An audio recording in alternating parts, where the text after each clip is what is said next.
Meeting to order, and I want to welcome Minister Fletcher, Minister LaBelle, and from the department, Mr. Lebec and Ms. LeMay. Thank you very much for being here. And Mr. Fletcher, Mr. LaBelle, who's going to go? Mr. LaBelle, turn it over to you. Thank you very much, Mr. Chair. Donc, Monsieur le Président, je vous remercie de... Mr. Chair, thank you for the invitation to meet with the committee today to address our main estimates and update the committee on the transport, infrastructure and communities portfolio. As you mentioned, Mr. Speaker, I'm pleased to be joined by my colleague, the Honourable Stephen Fletcher, Ms. LeMay from Infrastructure, Mr. Lévesque, the team behind us, numerous competent people who do a great job at the Department of Transport. So I wish to thank the committee for its input over the past year relating to various transportation issues, and I look forward to continuing our collaboration. The estimates we are addressing today, the main estimates, will allow our portfolio to continue to address transportation and infrastructure-related matters and services. And legislation, projects to improve our transportation networks and our infrastructure, and programs that ensure the safety and security of transportation in Canada. I've said it before, but it bears repeating. Canada needs safe and efficient transportation to achieve our government's goals of promoting growth, creating jobs, and supporting the long-term prosperity of Canadians. The economy is our priority, and we remain focused on it. En raison du rôle important du transport pour stimuler. Given the important role that transportation plays in driving and attracting international trade, it is essential to ensure our economic competitiveness in the world. The funding we seek through the main estimates will help us to achieve this goal. Now very familiar with Bill C-52, the Fair Rail Freight Service Act, as you are currently studying this important piece of legislation. I would like to thank all members of this committee for your work on this bill over the past number of weeks. Bill C-52 is a very important bill for our government because it strongly supports our economic agenda by ensuring that Canada's rail freight transportation system is well positioned to support future economic growth, particularly in the resource development and commodity export sectors. As you know, Bill C-52 will amend the Canada Transportation Act to create a backstop that will support commercial negotiations between shippers and railways with respect to service.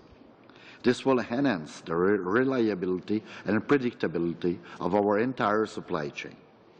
The bill gives shippers the right to a service level agreement with the railways that will define the terms of service the railway will follow to move the shipper's goods. If a shipper is unable to negotiate a service contract with the railway commercially, it will be able to trigger a fast and flexible arbitration process through the Canadian Transportation Agency to have a service contract imposed. The bill also provides a strong new enforcement tool, an administrative monetary penalty of up to $100,000 to hold the railways accountable for their service obligations. It is important to note that almost everyone agrees that since our government started looking into this issue back in 2008, the quality of rail freight service in Canada has improved. Bill C-52 is about solidifying and building upon these important gains. As a backstop, it will ensure that shippers have the leverage they need to negotiate service contracts with the railways.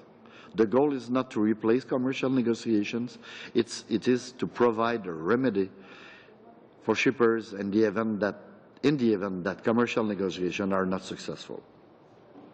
As we draft the bill, we worked very hard to listen carefully to the views of all stakeholders on what it is a very complex issue. We have truthfully considered their proposal, and we have tabled a bill that strikes the right balance for the entire Canadian economy. That's always been our goal, and I believe we have achieved it.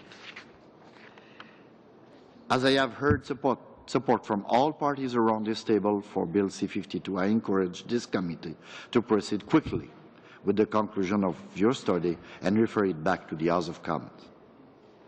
Moving on to another legislative initiative this week, we announced two significant measures to ensure that Canada has a world-class tanker safety regime through our Safeguarding Canada's Seas and Skies Act.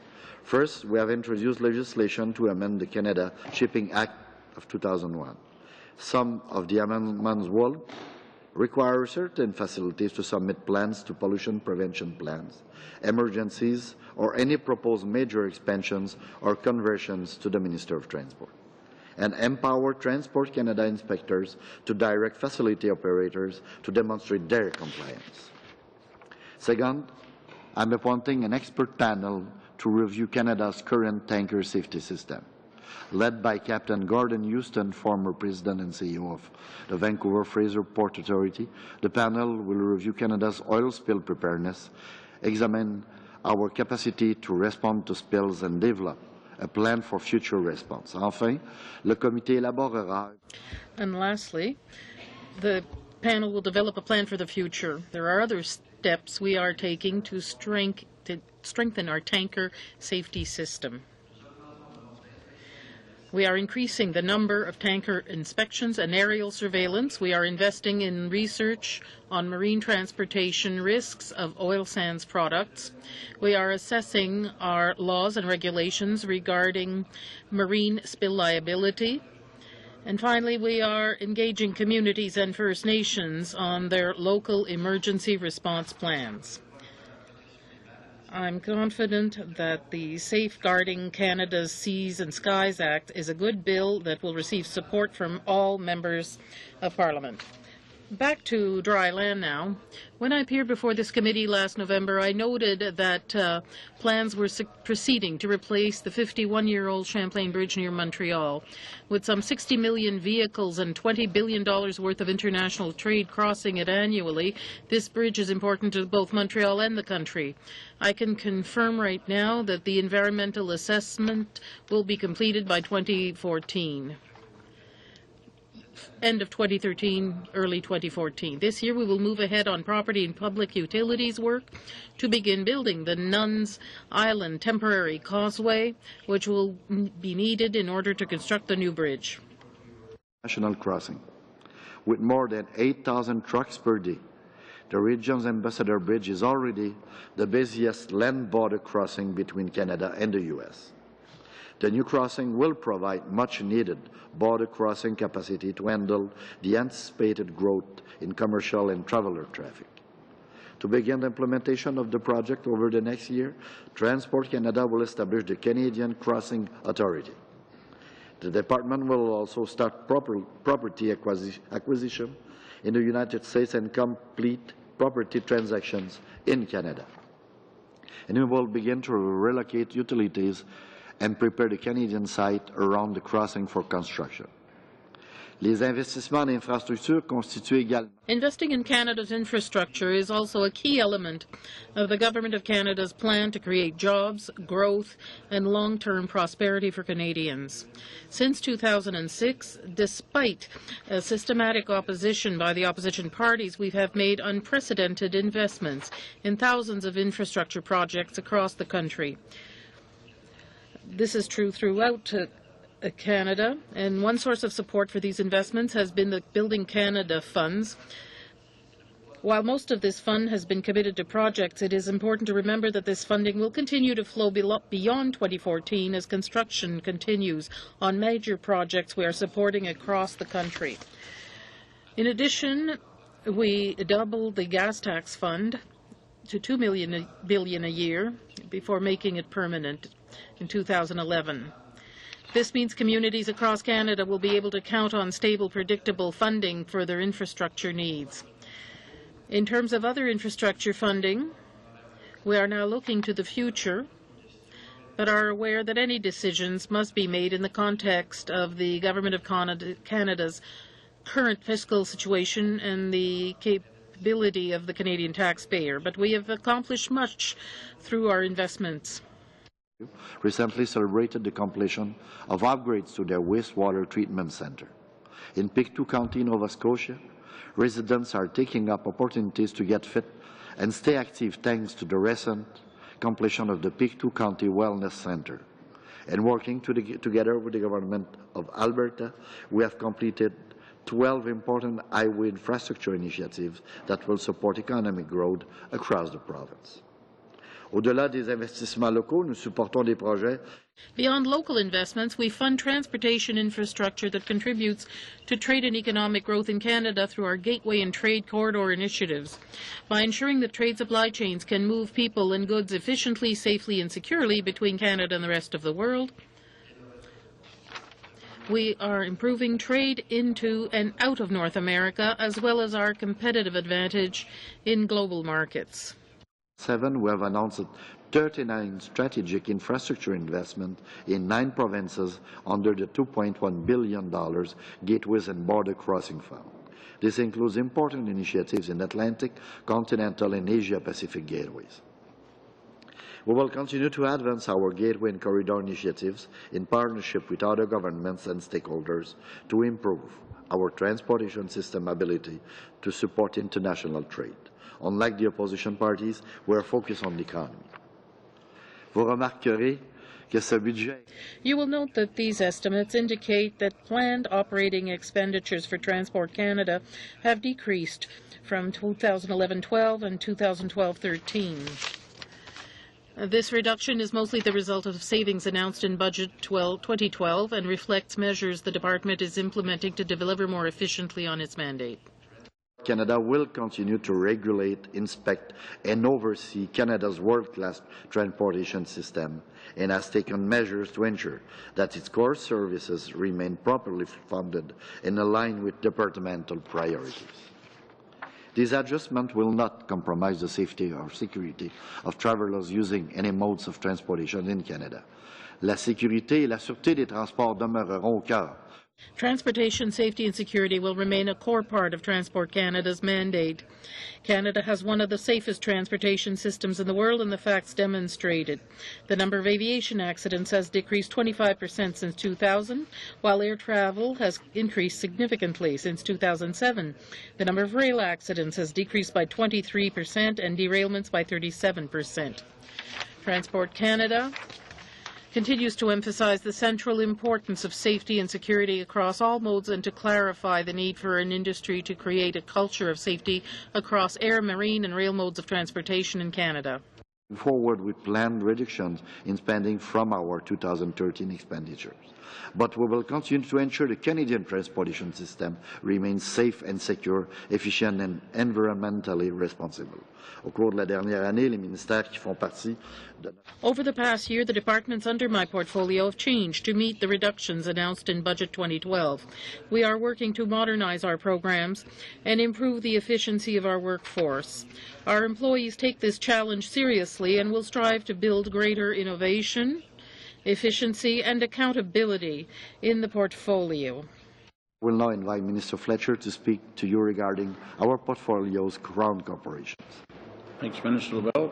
Minister Fletcher, go ahead. Okay. Le Président, je suis heureux. Mr. Speaker, I'm pleased to be here today. I wish to thank Minister LaBelle,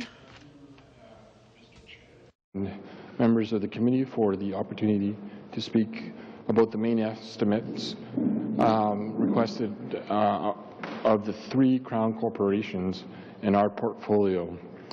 I will focus on Via Rail, Marine Atlantic, and the Canadian Air Transport Security Authority. And I welcome the opportunity to explain how these organizations are evolving and how they continue to best serve the interests of all Canadians. So let's start with Via. Passenger rail service plays an integral part in our country's economy and transportation system, and our government remains committed to providing Canadians with safe, reliable, sustainable passenger rail service. We have invested close to $1 billion in Via to renovate trains, improve accessibility, upgrade tracks, upgrade stations, and some of those projects have ended, which is reflected in the decreased funding in the main estimates. These estimates have addressed urgent infrastructure needs. They have helped improve Via stations and equipment and to provide faster, more reliable service for travelers across the country. We have supported improvements in the Quebec-Windsor corridor, and we have contributed to projects that improve the facilities and preserve the heritage features of both Pacific Central Station in Vancouver and Union Station in Winnipeg. Beyond upgrading the infrastructure, Via has also introduced innovative new services. Just weeks ago, it launched a project that will provide free Canadian entertainment from the CBC, the National Film Board, on Via trains. As well, we are supporting Via programs to renew its equipment. In December, Via announced the launch of upgrades to its fleet of F40 locomotives, which are essentially the workhorses of the service. The new engines promise to be both more environmentally sustainable and cost-effective, important factors in our transportation system. Via is meeting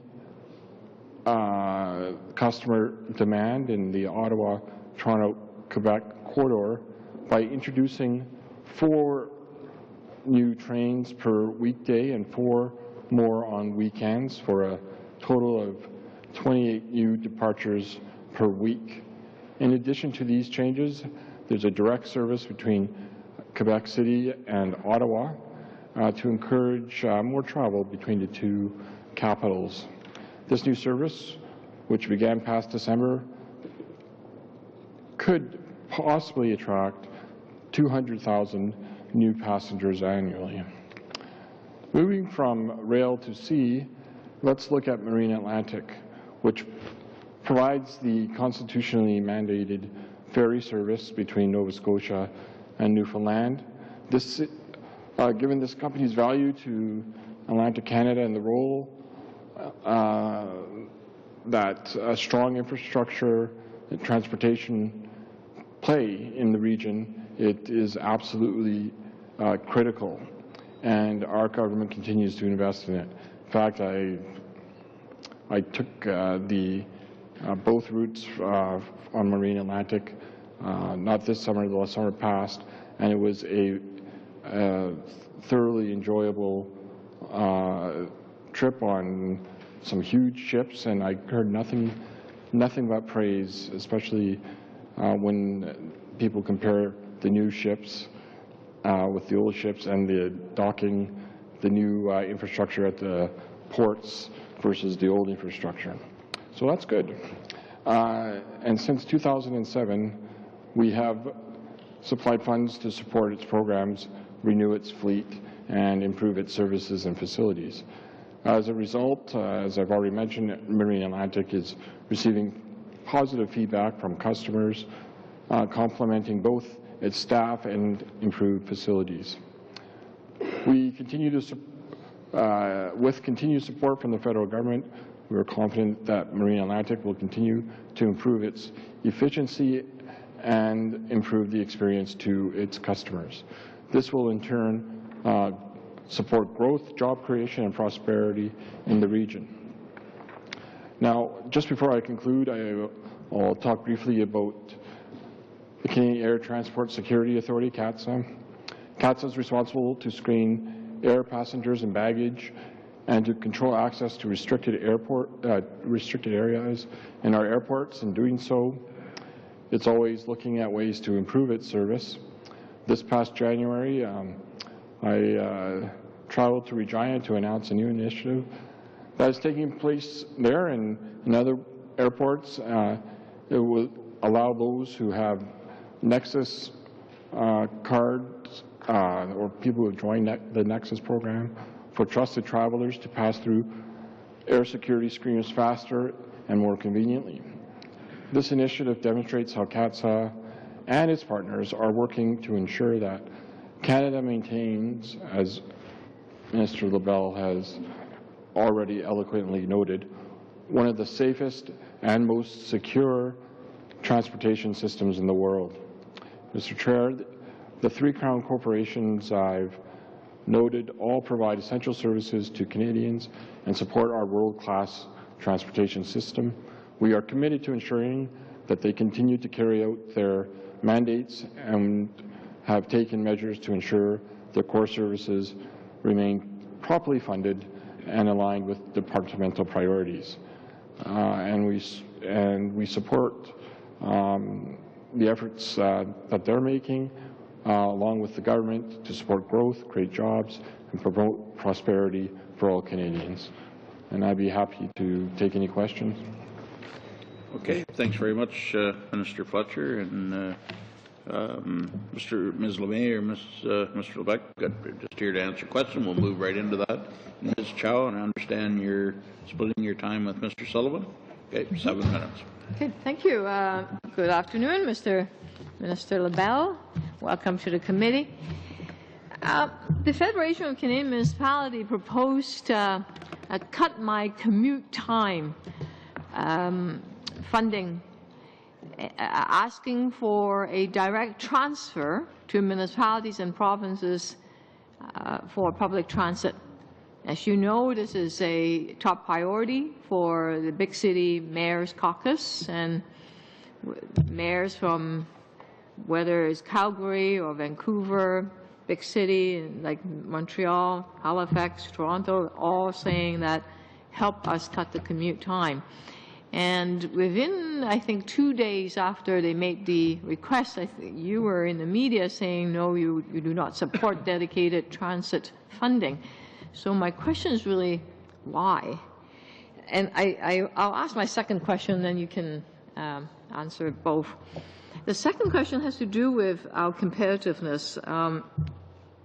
Canada loses 5 million passengers, Canadians, that goes to U.S. to fly out of U.S.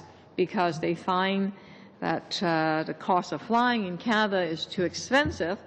And one of the reasons that the airlines have been telling us is because of high airport fees and all the funds that are being charged to the airports and to the airlines. As a result, the airlines in Canada are not as competitive as those that are in the States, and we lose millions of dollars of tax revenue and thousands of jobs as a result. So what is your plan on dealing with that lost revenue and Canadians having to drive south in order to fly anywhere? Thank you for the questions. For transit, I know it's important for big municipalities of this country. We understand that. But for our government, we respect jurisdiction, and we're sure that's it. In these cities, Montreal or Toronto, I know many people are interested in these cities, but we think that's at municipal level, then they know what's the best choice for their population. We have invested more than $5 billion in support to transit projects all across the country. That's our record. That's very impressive.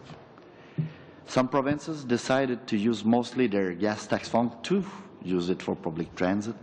And for sure, we understand how these important cities are important for the Canadian economy. And we will continue to work with Fédération Canadienne of Municipalities, municipalities unions in all provinces and territories to try to find solutions for that. But never a government, that's facts.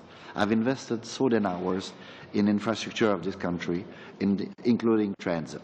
And we will continue to work to fix that with them, but not on behalf. We will not replace them. We will do that with them. About aviation, for sure, we have a user pay system. We're a neighbor of a country of 300 million persons. We are close of 34 million in Canada with a so large land to cover. That's not easy for airlines. That's always a question of ask the demand, offre et de demande. That's not easy for companies, and we're working with them. We try to find solutions with them. But what we are saying now in USA about their economy, the choices they have to make for the moment, we have made difficult choices in Canada, and we will continue to apply the user pay system because we think when you use a service, you have to pay for it too. That's the same thing in aviation. But we continue to follow the issue with them. I organize some meetings with all the stakeholders involved in the aviation in Canada, and we will continue to work with them to find solutions.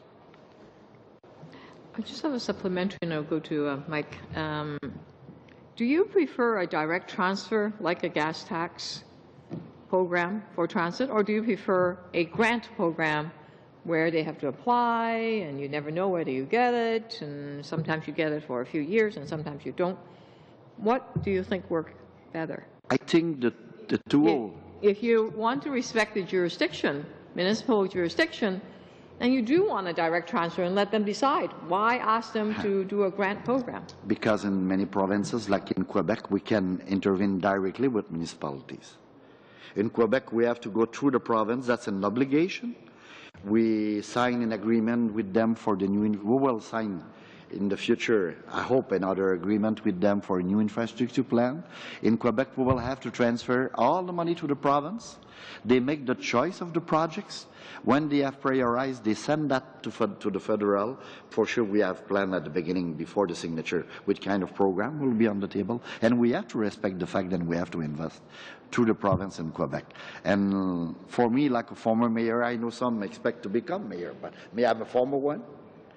And I want to have the right tool to help mayors, provincial ministers, and the tool we use for me depends on what is important for each person. But at the end, we need a good infrastructure plan who fix things for the population. Okay, you have just over a minute, Mr. I know. Sullivan. I have two quick questions. Ms. Chow and I wrote to you to ask if you'll attach conditions to infrastructure spending to include real apprenticeships to create employment, ease our skills shortages, and put our youth to work through such programs as the Hammerhead training program in Toronto. And will you respond positively to that request in the upcoming budget? The second question has to do with the air rail link in Toronto. It's the subject of much controversy because of the province's decision to use polluting diesel trains. Canada will be the only country in the world running diesel trains to service an airport. The community wants it electrified before service starts. Has the province of Ontario actually asked for federal funding? And if they did, would you consider this environmentally responsible help? Okay. For sure, we will respect the province in their choice. We will continue to work with them for sure, and we know they have a lot of challenge. And with the new premier, I already have a discussion with her about different subjects. We will continue to work with them, but we will not decide on behalf of them. You have to continue your job to tell them what kind of friends that you want for Toronto and the great Toronto area. But us, we will continue to work with them with the money available. They already made a lot of choices in the past. And the first question was whether you would... Okay. For sure. Yeah. We work on transport issues for sure. All for the workers, I transfer the information to the minister. Will have to decide how the skills program will be applied and which kind we will have. But for sure, we're very concerned by the fact we need good workers and workers all across the country. Okay, thank you. Mr. Coder, 7 minutes. Merci, Monsieur le Président. Bonjour, messieurs. Thank you, Mr. Chairman. Good afternoon, gentlemen. It's strange to see you 2 days before the budget. I guess there's no bad news in Thursday's budget. I hope that that's the case for you.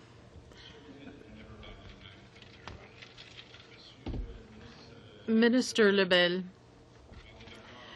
we agree with an infrastructure program. We invented it.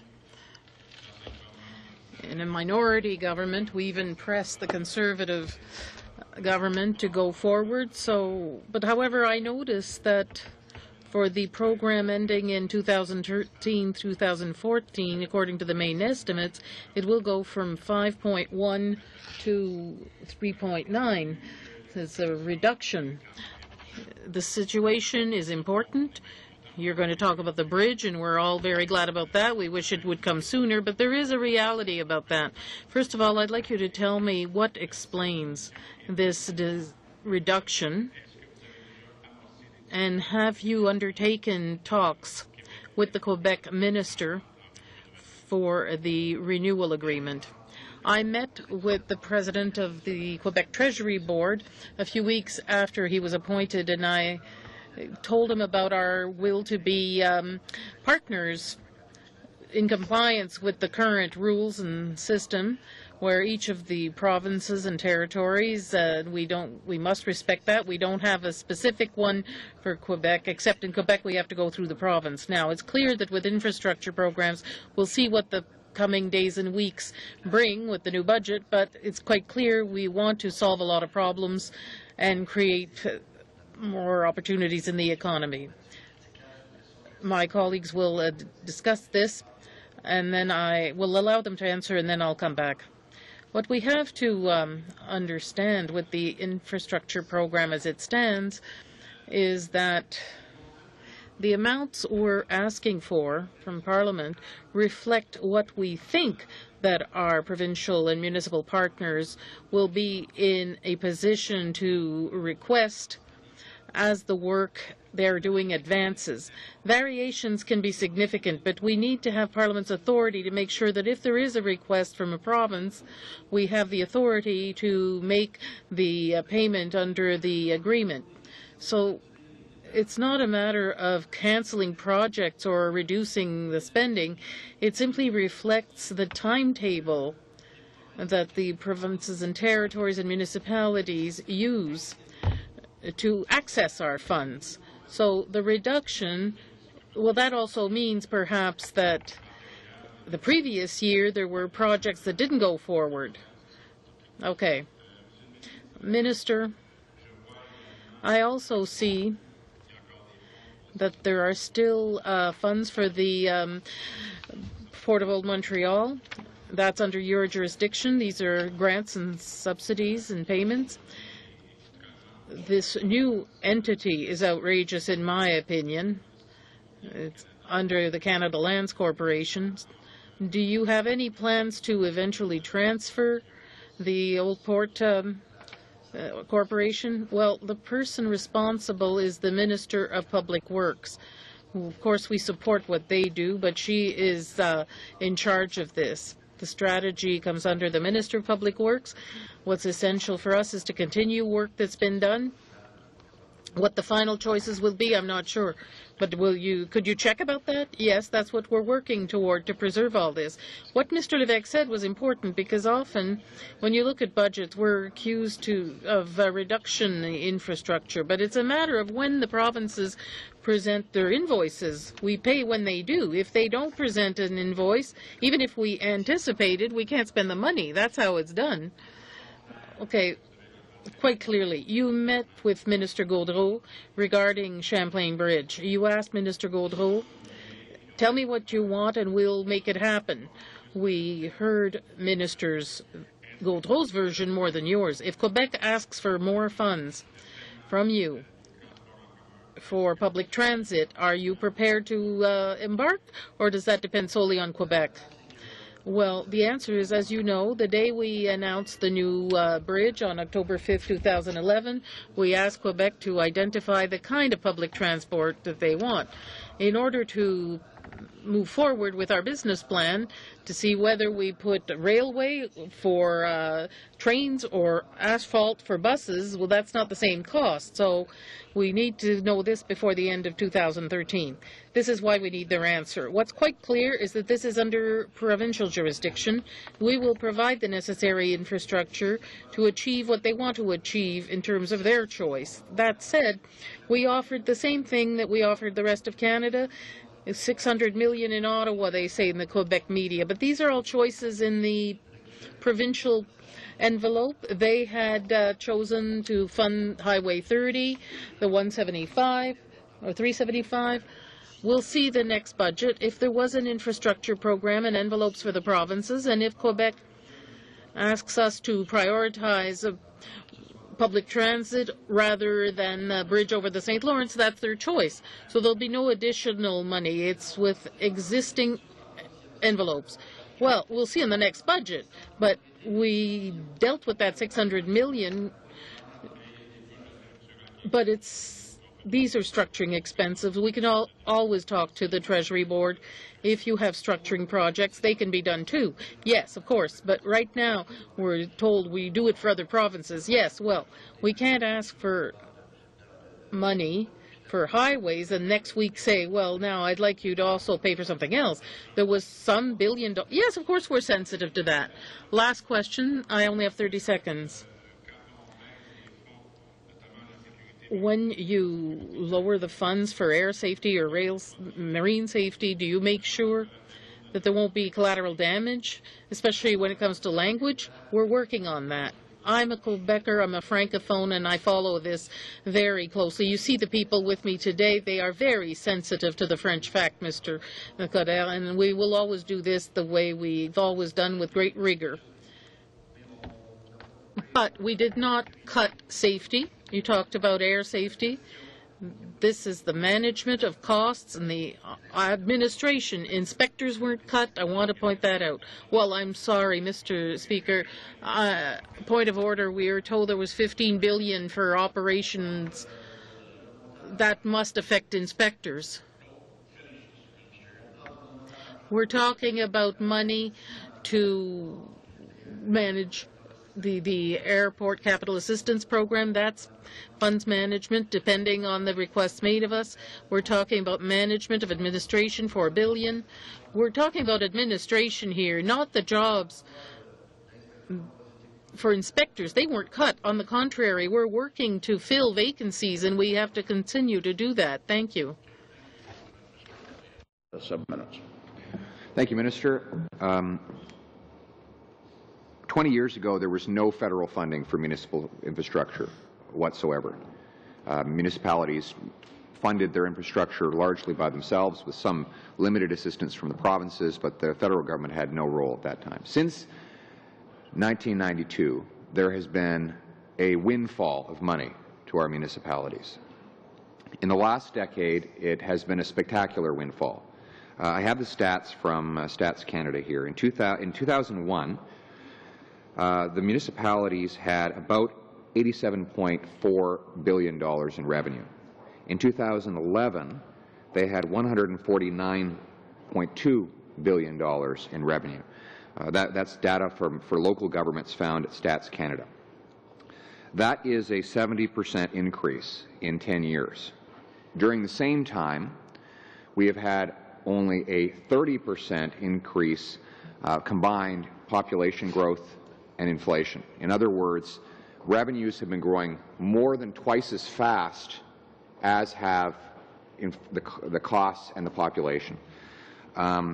Do you agree that municipalities are now better funded than ever before? Yes, I agree. They are better funded than never before, mainly by the federal government. I will speak on behalf of the federal government. For the provincial, I will let them answer for that. But like you know, the needs have changed. Their responsibility too. But I'm not here to defend municipalities, but I know they have a lot of challenge too. That's, at the end, that's always the same taxpayer. Right. At the end, so you are municipal, provincial, or federal level, that's always the same taxpayer. That's why we have to be very careful about the way we manage this money. I note also, according to Stats Canada, employee compensation for local governments has grown from $46.4 billion to $74.9 billion during the 2001 to 2011 period. In other words, employee compensation grew by 63% at municipalities in 1 decade. That is, again, more than twice as fast as inflation and population growth. Do you agree that the focus should be on, not necessarily on spending more money, but on getting more results for the money we now spend? I'm here like Minister of Transport and the rest of the title. I know we have our challenges at federal level, but municipal politicians have a lot of challenge too. And the pension plan, they have to fix, like we have in many organizations, is very, very an important issue. And we want to have a better environment for all the country. We want to treat our wastewater, to have good water, drinking water. We will continue to work with them, but for sure they have challenge. We will not manage municipalities on behalf of them, but they have their choice to make. And for sure for them, now they know how the salaries are important in their municipal expenses. I will let them manage that, but I understand now that's quite a challenge for them. And to have good workers. We spoke about workers in the past. That's the same in municipal level. That's difficult, but they will give you the answer why it's like that. The fact that net grew by 63%. And my small municipality, that's not like that. But right. It depends on the size of the city, I think so. Since you've been minister, you've delivered legislation on rail freight service. You've put forward plans to construct a bridge from Detroit to Windsor. You have done likewise for a new bridge to replace the Champlain in Quebec. What would you say is the achievement of which you're most proud since taking this position?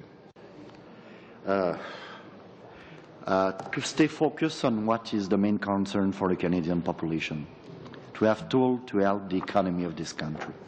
We're very focused in the department, and I thank everybody with who we work, Stephen and I.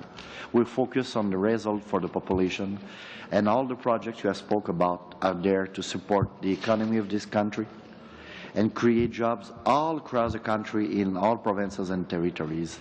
That's what I'm very proud of. Project by project, that's one thing, but to see them all together and to see them in Canada, 915,000 new jobs have been created in the last year that prove that when we make the good choices for infrastructure that have an impact on the economy of our country. How much time do I have, sir? Just a little under 2 minutes. All ministries worked to find savings in the administration of government. Your ministry was one of the most successful at reducing the cost burden it imposes on taxpayers. I think you're probably first or second among ministers in your ability to deliver these cost savings to taxpayers, while the statistics on safety have actually improved. Do you believe that your ministry could be a model for across the government and for other governments on how to deliver improved services at a lower cost to taxpayers? I'm just one of the guys of this great team of transport. We have made a good job because we work like a team. Sorry? No, that's the truth.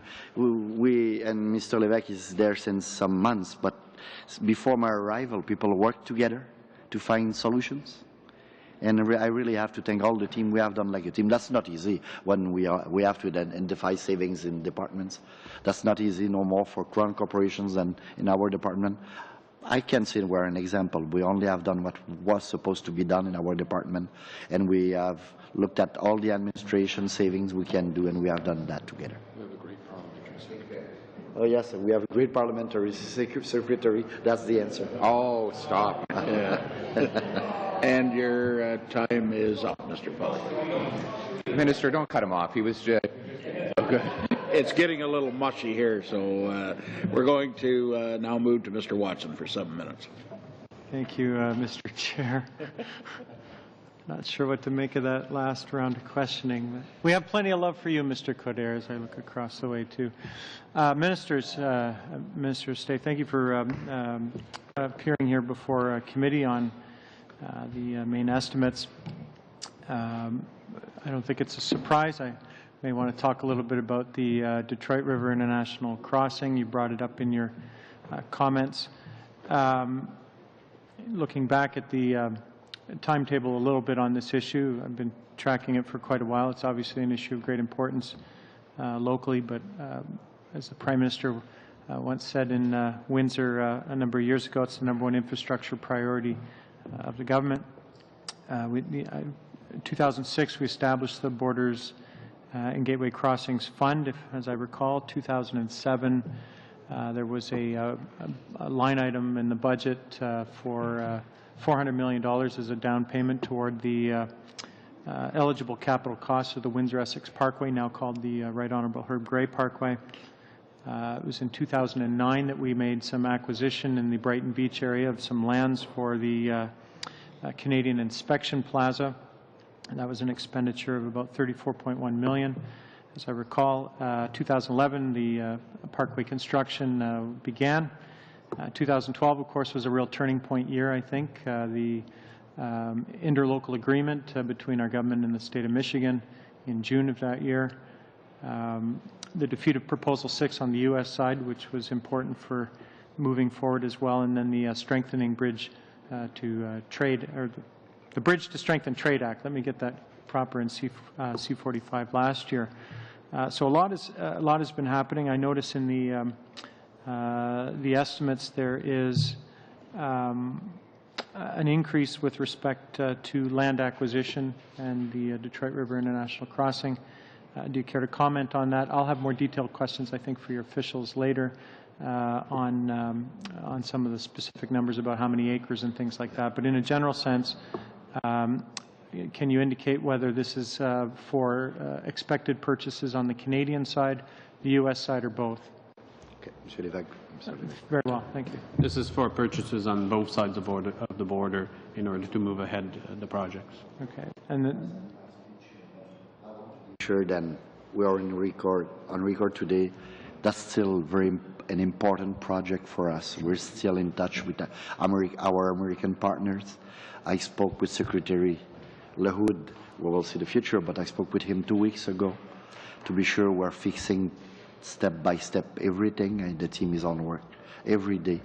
We already have fixed the waiver, the presidential permit is on his way, and for the moment we are keeping the pace. are there any approvals left on the U.S. side?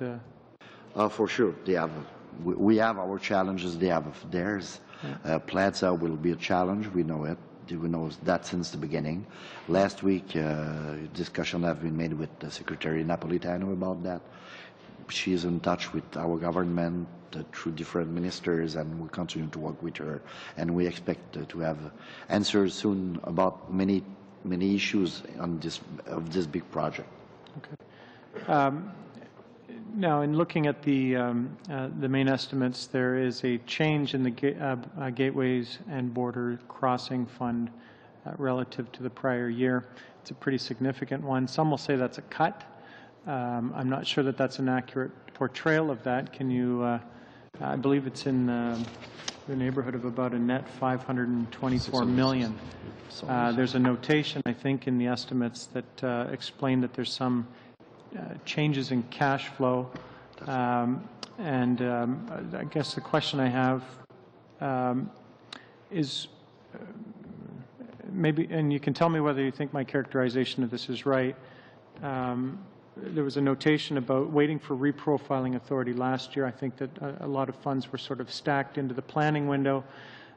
Is this a decrease, or is this, or can we expect that this will largely be, if not entirely, be a reallocation to current and future years that would more appropriately reflect cash flows or expenditures from that particular fund? In other words, is there an absolute reduction here of any number up to the total amount, or are we talking about, we had to make sure that it was accounted for last year, but now we are going to account better in subsequent years for that same number? I just want to repeat the same comment I made previously, which is exactly the latter option that you mentioned, which is simply moving money around to meet the cash flow requirements of the partners we're funding. So the government hasn't gutted the Borders and Gateways Fund by $500 million. It's okay. That's anybody who may not be familiar with the estimates, the public back home, who obviously this is an important fund relative to the Continental Gateway Corridor. So, you know, anybody who doesn't understand what the estimates process would look like, and that specific transaction last year might be wondering, well, you know, is this a cut or not? So, Jeff, for the cash management, the difference is 669 million. Yes, I was talking about a net number. That's for the cash management. That's only for that. Right. Okay. There's under transport analysis and innovation as a budgetary line, I noticed that there's an increase of a little over 10%. This committee was very involved, and I think we had a very productive study on innovative technologies relative to transportation report recently with a number of important recommendations. Can you give us a sense of what the increase is geared toward around innovative technologies? Secondly, maybe just as an interest to the committee, are they looking at the report that we've finished? Will some of those recommendations find their way into actual policy for the department? I'll leave both those questions with you. We all know that we have to be smarter in transport. We have to use the new tools we have, and we have to compare the knowledge worldwide. And that's what we are doing. Do you have something to add, Mr. There's always, in terms, when you look at specific elements, always to ask whether there's fundamental funding changes or whether that's activities being moved under different headings. And in this case, it's more of the latter. There's not a net increase in funding. Wasn't an anticipated, what was anticipated to have been spent at one point, it wasn't, and now that reflects the increase in the current window. Something's being It's been rearranged, what we call a program activity architecture, and that area. What is the department currently funding with respect to innovation, transportation innovation? There's a number of initiatives, for example, on motor vehicle efficiency, fuel efficiency. There's also funding departmental operations into analysis and research. Okay, thank you. Your time is expired. Thank you, Mr. Chair. And now, Mr. Aubin, 5 minutes. Merci, Monsieur le Président. Je vais partager mon temps avec. Thank you, Mr. Chairman. I'll be sharing my time with Ms. Morin. Welcome, Minister. Thank you for being here. Given the small amount of time we have together, we'll try to get you to meet the challenge of answering my 2 questions in 3 minutes. First of all, funding of the infrastructure program. There are excellent projects that did not get funding because the envelopes were depleted, or either they were spent out or the money had been already committed to other things, as you explained. But is there some way you could commit to make sure that the money that has been committed but not unspent, because for one reason or another Project XYZ will not be moved forward, couldn't it be reinvested in infrastructure rather than back in the public treasury? Second question, you often said you wanted to respect the ability of taxpayers as paymasters. Now, whether it comes to Champlain Bridge or anything else, the Government of Canada probably has the best leverage for borrowing on the market. So how come the taxpayer would be better served, or his ability to pay would be better served by a PPP than by a public funding? Well, like you, I watch a lot of TV from Quebec right now. There are a lot of things being said about how to manage projects. Now, having said that, the ability of the taxpayer is always respected, and that's what's going to happen. That's what we're going to do for the new bridge over the St. Lawrence. We'll see what the result is. We're going to give taxpayers the most for their money. And it is in that spirit we announced the bridge, because investing in a $25 billion bridge, it's going to be a toll bridge in Montreal, if it has to be. There's the whole issue of the traffic in metropolitan Montreal. People from Montreal will come up with solutions together with the province of Quebec. Now, with regard to the infrastructure program, I must say that the people in the provinces make sure that the total envelope is invested when it's given to them. If Project A isn't achieved, they will come up with Project B to make sure their entire envelope is invested. In Quebec right now, because that is the province I come from, as do you, so I'll take it as an example, there was 2 envelopes left for cities over 100,000. The municipality had projects that were not a priority for Quebec. Before we can say anything, Quebec has to make it a priority. So it was deposited into other projects, and we don't pay for cost overruns. And I'm sure that at the end of the fiscal year, March 31st, 2014, the money spent in Quebec and other provinces will be totally invested. It remains in the infrastructure program. Thank you. That wasn't too long, Madame Morin? I will continue. You have 2 minutes left. I will continue on Champlain Bridge, because that is the real problem in Montreal right now. I hear you say yes, but what we gave Ottawa, what we gave Vancouver was part of the provincial envelope, but increasingly since 2011 you come up with laws that impose costs on provinces. Quebec asked for assistance for public rail, public transit on the Champlain Bridge because it can't pay for it right now. And you began by saying the economy was important to you, it's a priority. Well, we know how much traffic costs in Montreal every day. I don't understand how intelligent people can tell us, well, our priority is the economy, but we won't invest to solve a problem that's expensive. That's a lack of vision for the City of Montreal and for Canada. I'd like you to explain how you might think that this is not an investment. My second question is, in the budget, I didn't see anything that will remedy the traffic as long as there's roadworks going on. It's not just between Longueuil and Montreal. There will be traffic in the east and the west flowing over. I know that there were projects for the Western train. I have constituents telling me every day they need 2 hours to get downtown, and it's 12 kilometers. It'd be shorter to walk. So I'd like to know what your vision is about the traffic problems overall, because in the budget there is no response to that concern. Well, first of all, you have to remember that that is a matter entirely of provincial jurisdiction. We are only the owners of 2.5 bridges, 50% of Jacques Cartier, Champlain, and Mercier. While it's being built, Champlain will continue to work. We have $300 million to maintain it. We'll have to make sure it's safe. It'll be open every day we need it. Now, I'm not the engineer, but we've done everything we can, and we'll continue to do so. Now, having said that, I got to this department in 2011. 140 days later, we announced this program that will cost $350 billion. Some people whine for years. I'm not referring to a party that whined and didn't do anything, but okay, 140 days later, I'm quite proud of that. If I'm proud of anything, is that I managed this in 140 days. Now, it's not built yet. It's going to take 10 years. But we have to remember what is our jurisdiction here and the ability of the taxpayer to pay, because when I come up with projects such as Confederation Bridge, it's a private-public partnership, and there's a toll there. We do the same at Detroit-Windsor, and that's quite special when we hear that these are the only bridges within a province. When the time comes to look at the balance throughout Canada, you have to remember that.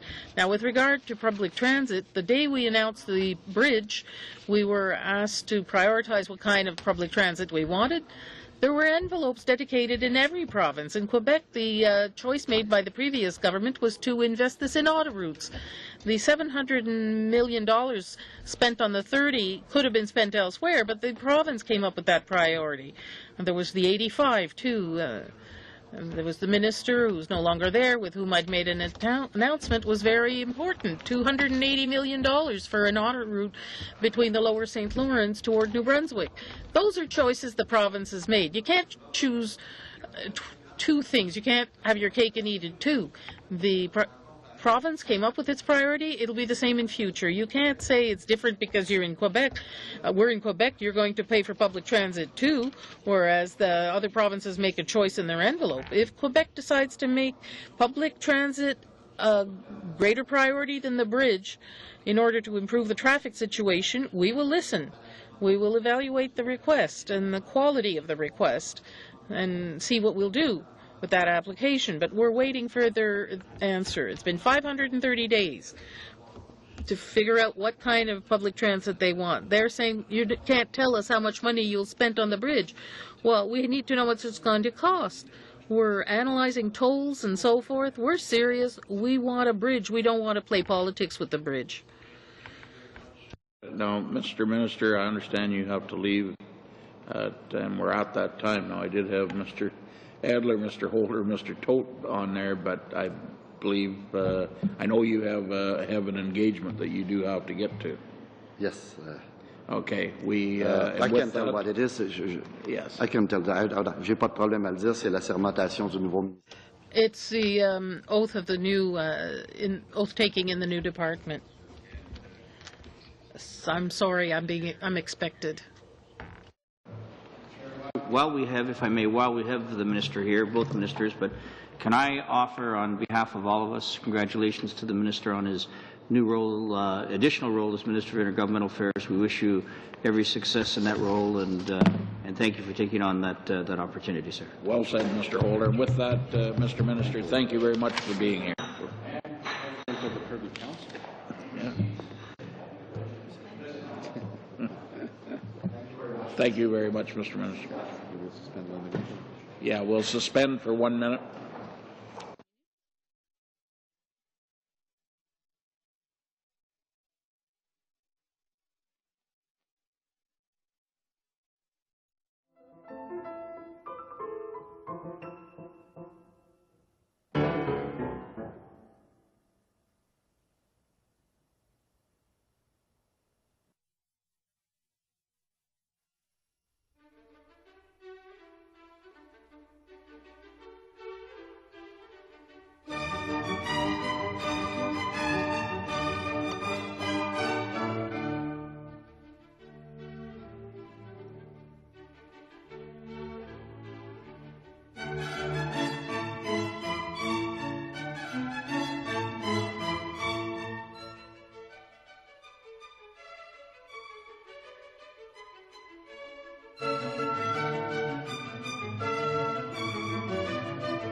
was it here? Oh, we have a little order of business that I would like to deal with.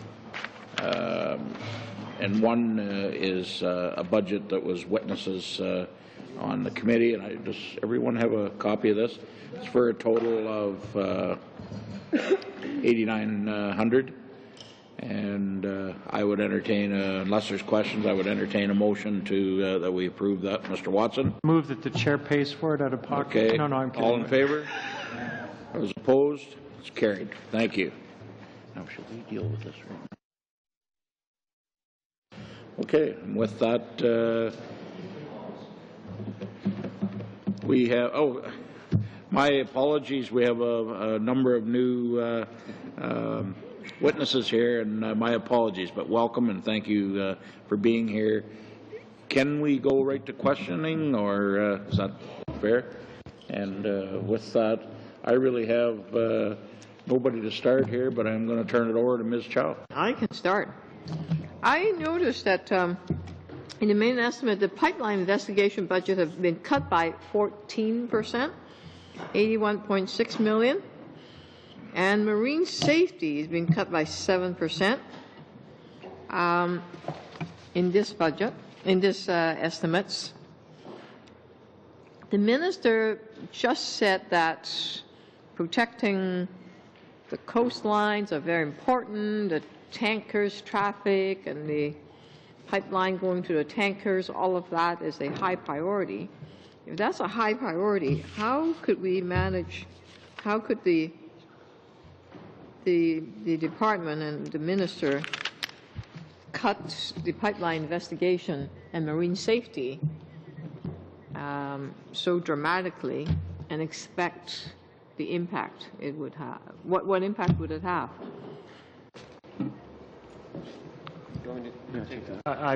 First of all, Mr. Chair, I'm not sure what's meant by pipeline investigation. We don't. It's in your main budget. It's it went from.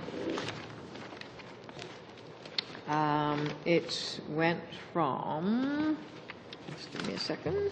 The dollar amount was dropped by 81.6 million. It was originally over 500 million plus, and then it was then decreased substantially. So that's and then the marine safety again was cut by 4 million by 7%. Yeah.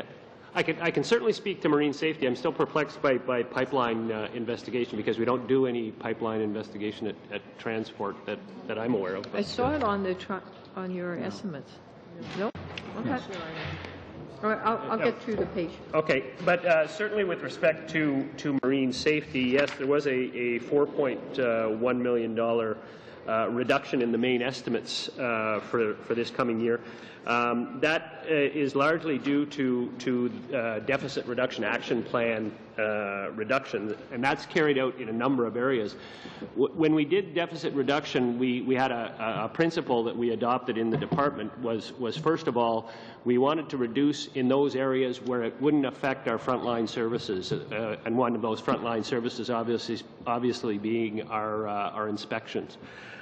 So the areas that we've reduced, there's a couple of general areas that apply to all of the business lines we have. We did a general reduction in travel, so that accounted for some. In marine safety, accounted for some $400,000 of their contribution to travel reduction. We cut out things like business travel in the organization, and we also did a general reduction in travel.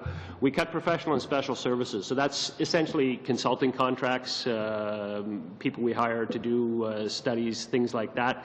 That was about a $2 million cost. And then most of the other reductions that we had in marine safety related to reorganization of the marine safety operation. Before last year, we had a marine security organization and a marine safety organization. What we did was merge those two organizations. So that got rid of a number of layers of senior management and management levels, both at headquarters and within the regions, and that accounts for the $4.2 million you quote.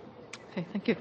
I noticed that back to on the infrastructure one, it was announced of $2.27 billion in 2007 for the provincial territorial base funding, and I think there are some that have been allocated. Some are 1.35 billion has been spent. It seems to be that there's about 310 million that have not been accounted for.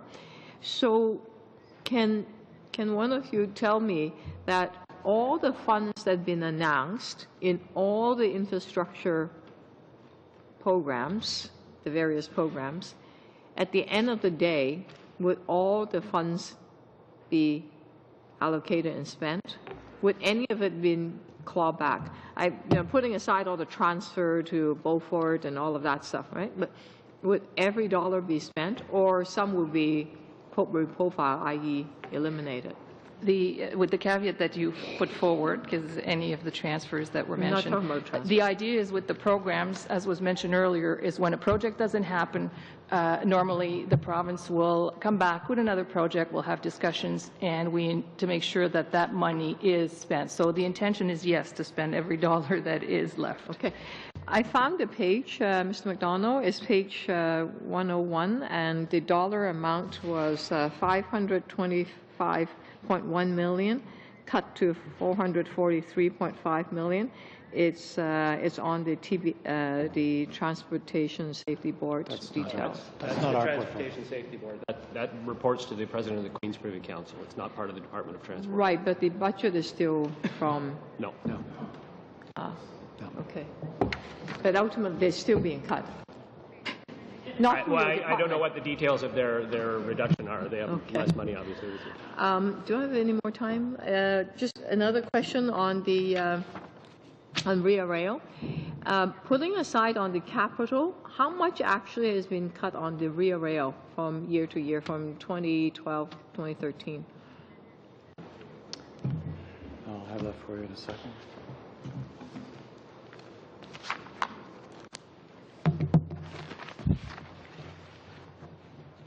The page that I have is 359, and it shows that the expenditure went from 475 million to 187.7 million.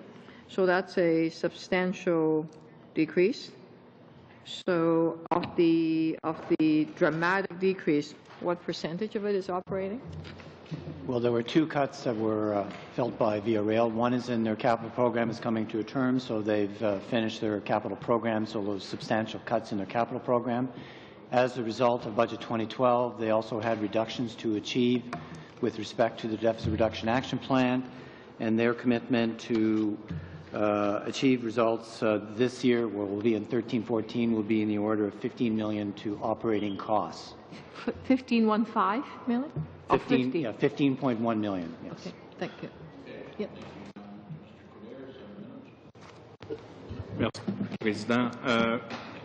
Thank you, Mr. Chair. I'd like to get back to the future Quebec-Canada agreement or infrastructure agreement. Perhaps you could explain what is the status of the negotiations between the governments right now.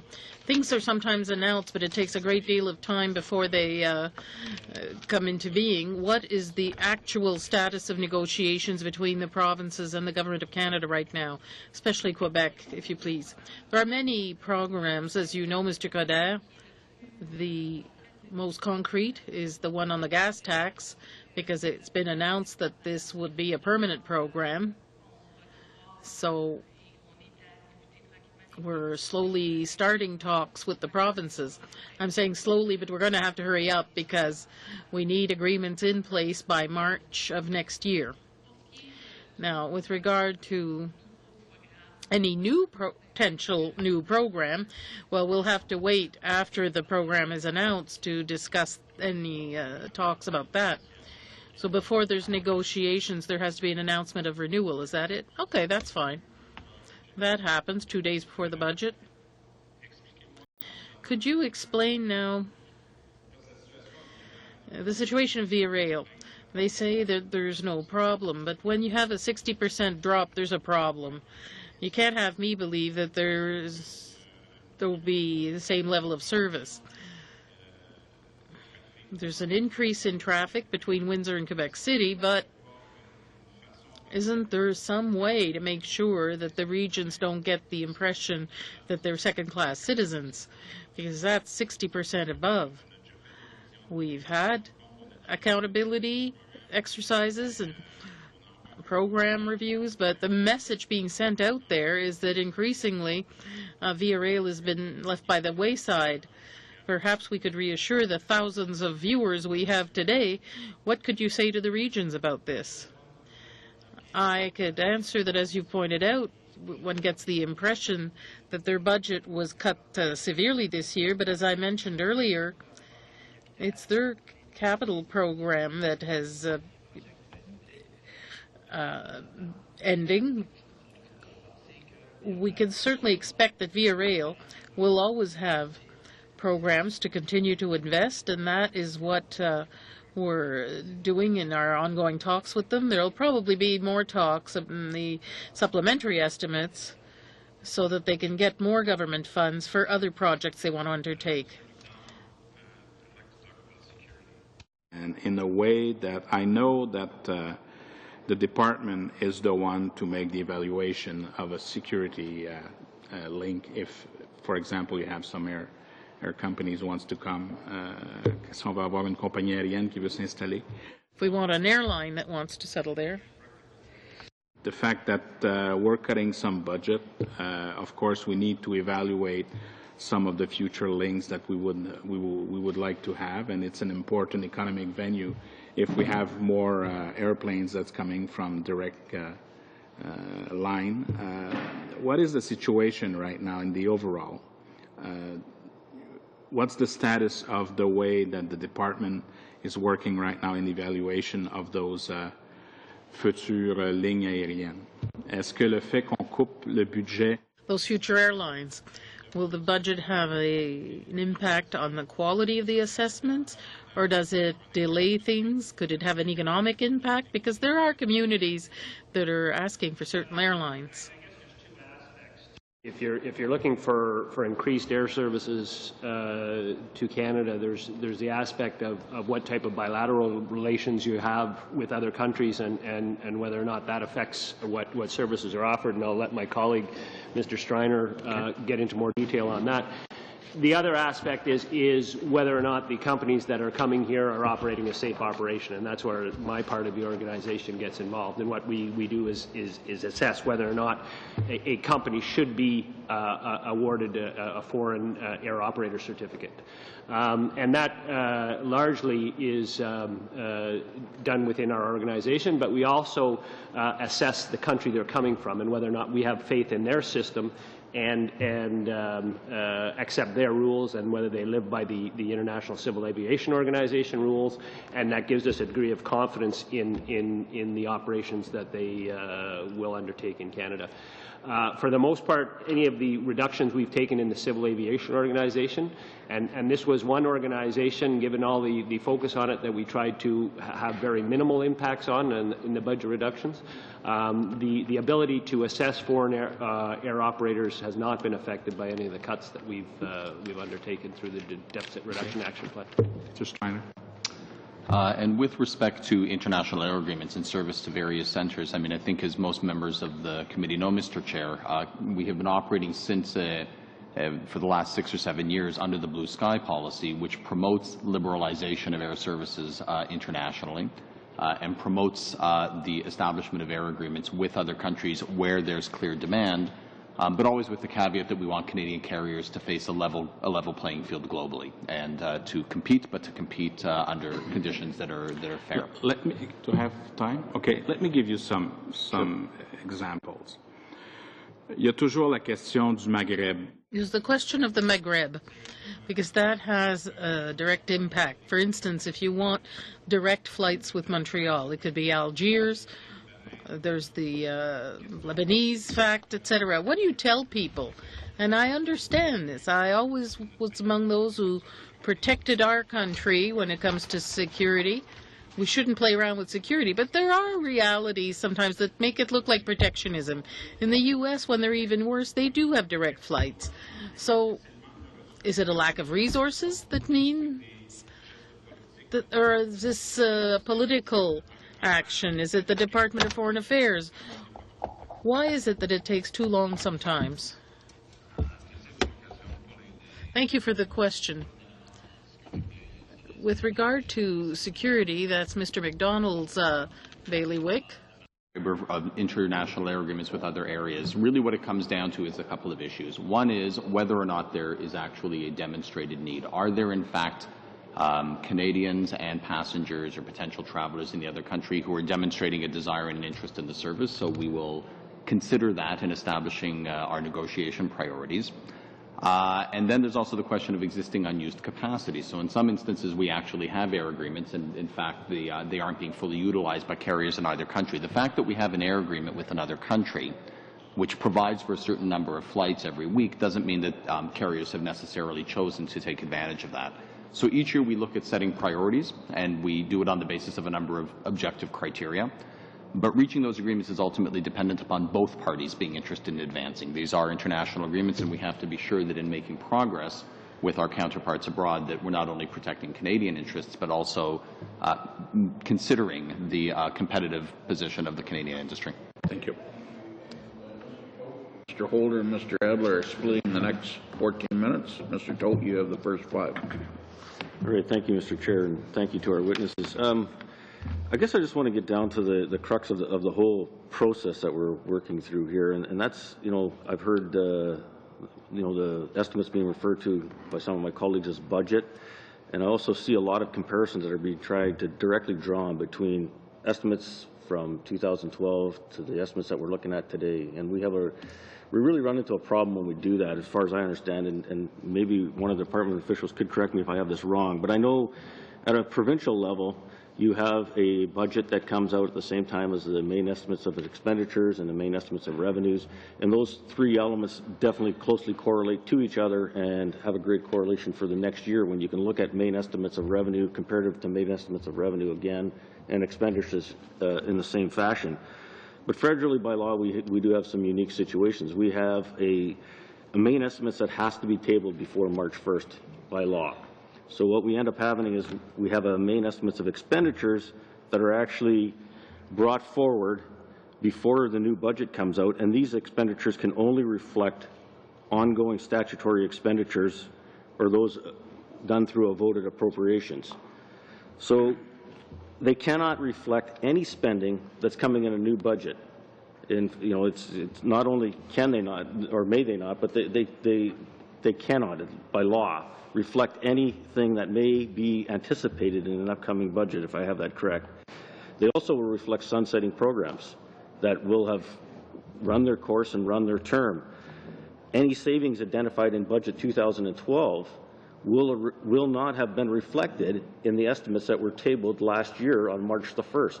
So any of those savings are also, again, correlated back into the estimates that we have going forward, because we cannot, again, look at what was in estimates for 2012 compared to estimates 2013, because there's a differentiation there, because the budget came out in between, which made changes to that, especially through the draft program.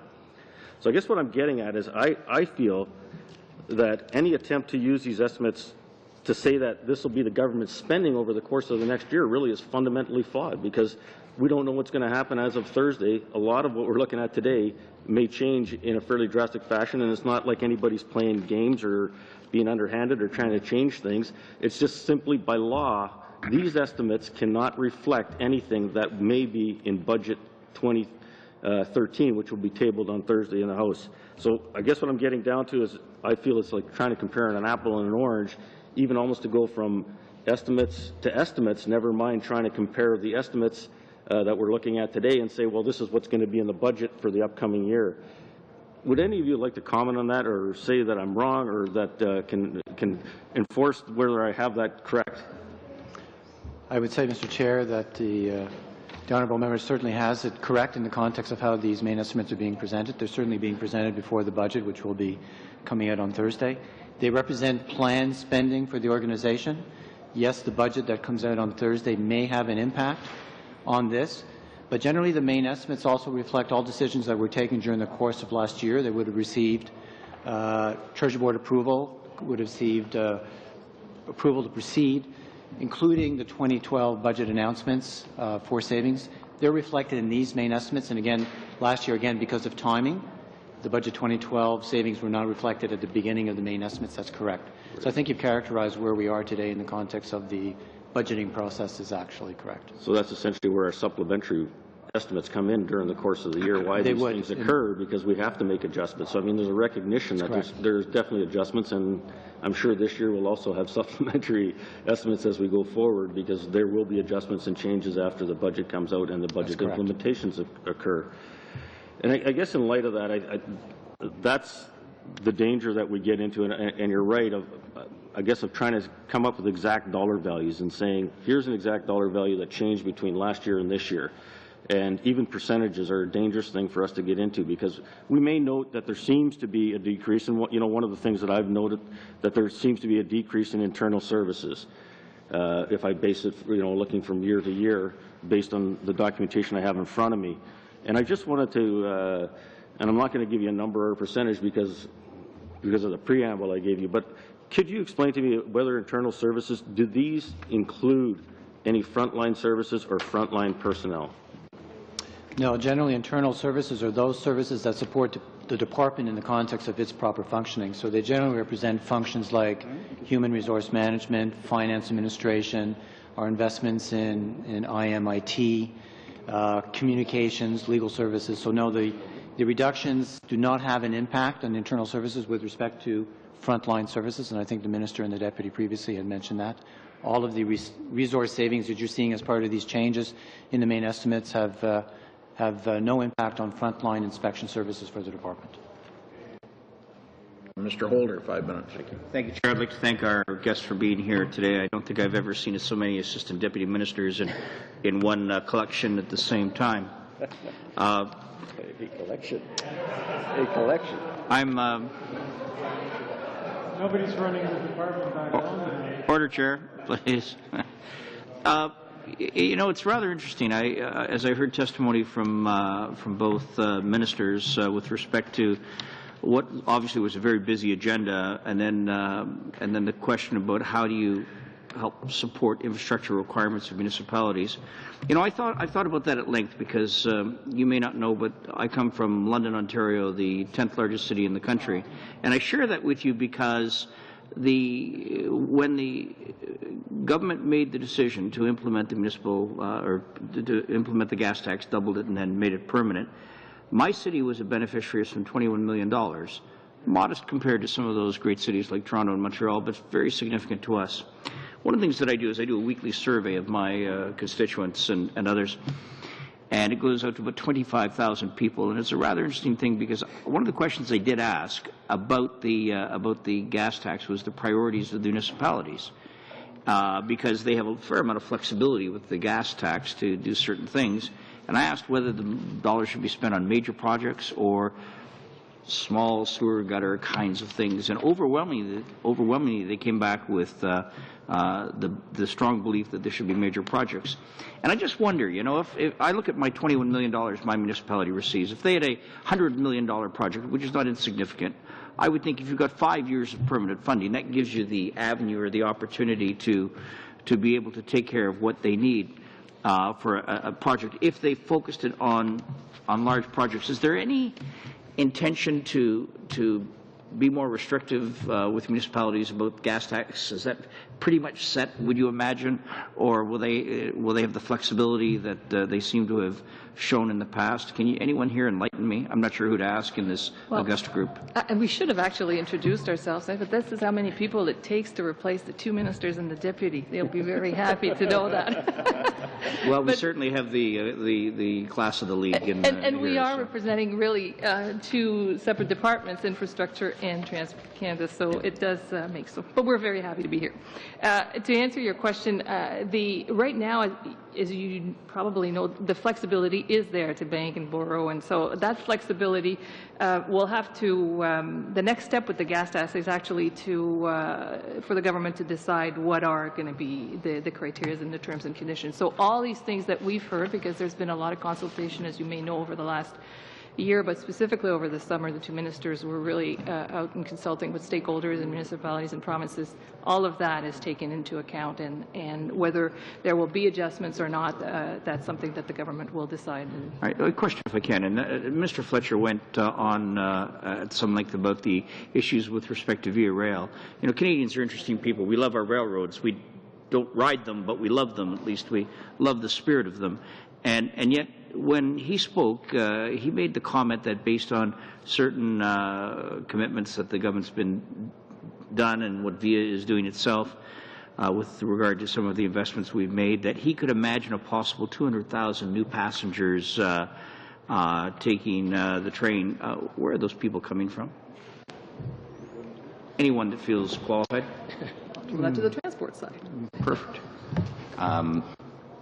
I wouldn't wish to sort of speculate where 200,000 new passengers might come from, but I think with respect to the minister's observations and hopes around increased ridership, you know, significant investment has been made by VIA in its rolling stock and in other capital areas over the last couple of years, and part of the objective of those investments is indeed to increase ridership.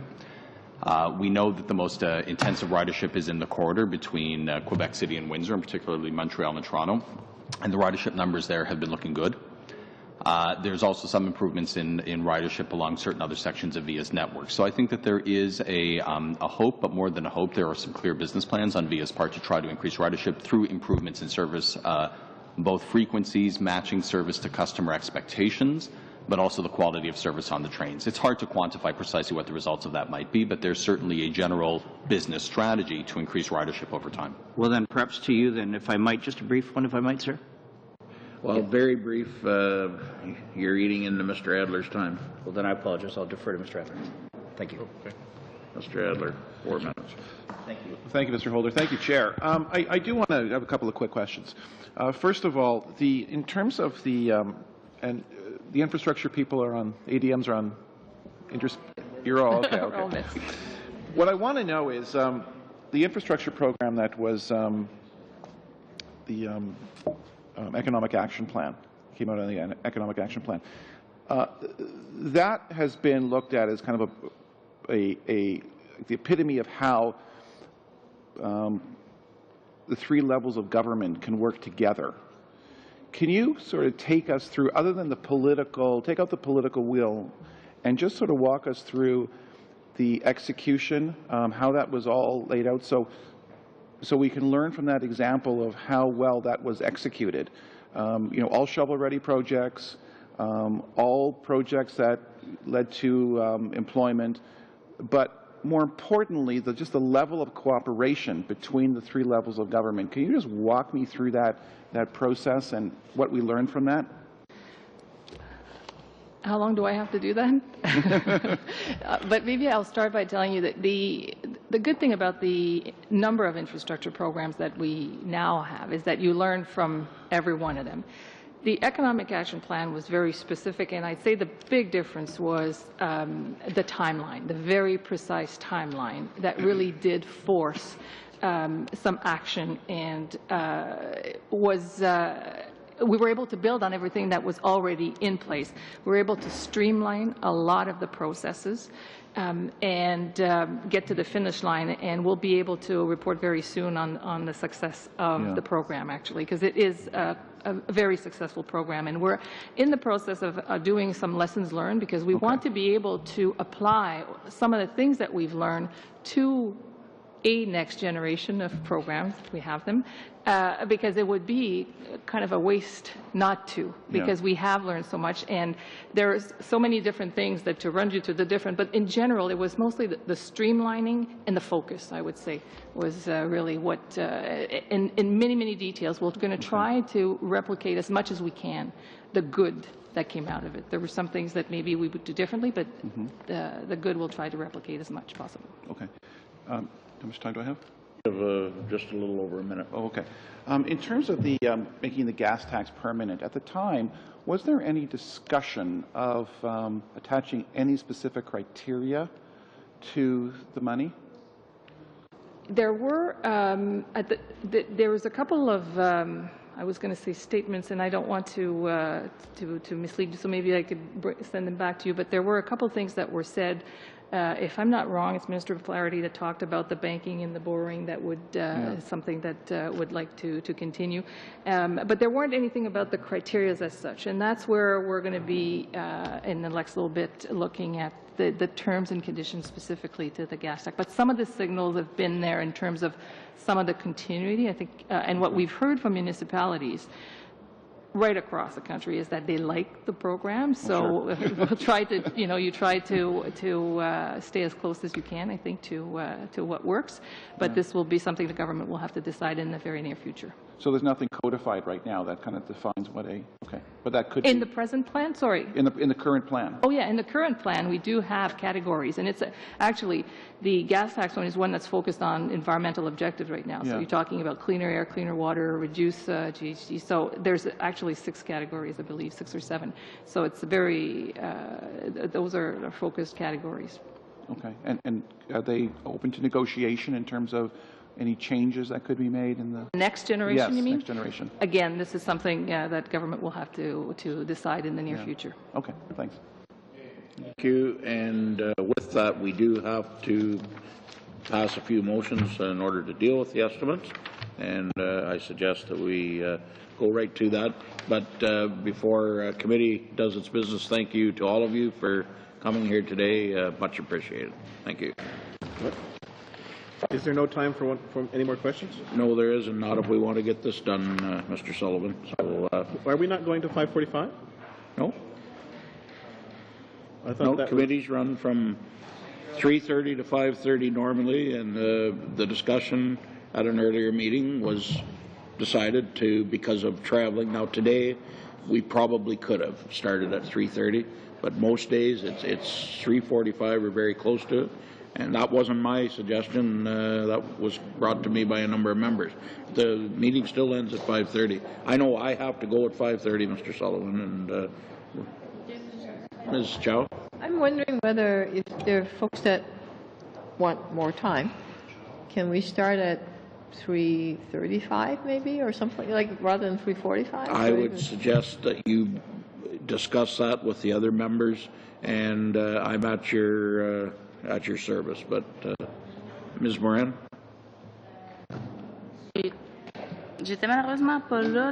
Unfortunately, I wasn't there last week when this was discussed, but if I read correctly... For that, we will. Ça veut dire que de ma compréhension... So, my understanding, the meeting is called at 3:30. If there are sufficient people are there, we start at 3:30. That doesn't mean you call the meeting for 3:45. And I'm relying on the answer of the last committee meeting where you said, I'd like to move that we start at 3:45. I'd appreciate your support. I know I was there a little late today. I said, and you are right, but except for one part. The meeting invite or agenda goes out to start at 3:45. I did say, if everyone's here and we're ready to go, I'll start the meeting earlier. Not a problem. But my experience so far, that hasn't been the case. If all the members want to get here in time, I'll gladly start. But, okay? But the official time to start is 3:45. We have to... J'aimerais ça peut-être appeler un vote là-dessus parce que... I'd like to call a vote on that because I don't think it's up to the chair. Everybody that was there, Ms. Moran, agreed to the change. Of course. I would agree that you sort it out amongst yourselves. We have some business to do, and now I'm going to be asking you a number of different motions here, and just because I know that it's going to come up, the first two questions, there'll be vote 55 and 60 are under Foreign Affairs and International Trade, and it's because of partly because of the former Minister Baird was in here, the Ottawa Capital Commission, what have you. If you want more details, I can get the clerk to explain, but I knew somebody would ask about it. So with that, sorry? Oh, sorry, I didn't realize, because NCC is part of this. NCC, But National Capital. Yeah, but NCC is Mr. Baer, so we need to approve it here, not Foreign Affairs? Which was referred to as It came to us like this, the clerk and I discussed it. It is very odd, but we have it in front of us, and basically, if our committee doesn't deal with it as presented, I guess it won't get dealt with. I don't believe it's a big issue, but if you'd like more from the chair, or from the clerk. Yeah, because there was this huge kerfuffle about the Rideau Canal being closed early and all of that stuff. I got a huge number of petitions and etc. It was NCC, and I just sent it over there. I didn't realize it's landing over here. Is it this committee, or is it? It's the first two motions to deal with. If okay. I didn't realize that. Yeah. Shall vote 55 under Foreign Affairs and International Trade carry? No. Opposed? It's carried. Shall vote 60 under Foreign Affairs and International Trade carry? Those in favor? Opposed? Carried. Shall vote 1 under Transport carry? Carried. Shall vote 5 under Transport carry? Carried. Shall vote 10 under Transport carry? Carried. Shall vote 15 under Transport carry? Carried. Shall vote 20 under Transport carry? Carried. Shall vote 25 under Transport carry? Carried. Shall vote 30 under Transport carry? Carried. Shall vote 35 under Transport carry? Shall vote 40 carry? Carried. Shall vote 45 carry? Carried. Shall vote 50 carry? Carried. Shall vote 55 carry? Carried. Shall vote 60 carry? Carried. Shall the chair report the estimates 2013-14 to the House? No. Those in on favor? division. Those opposed? It is carried. Thank you very much. Meeting adjourned.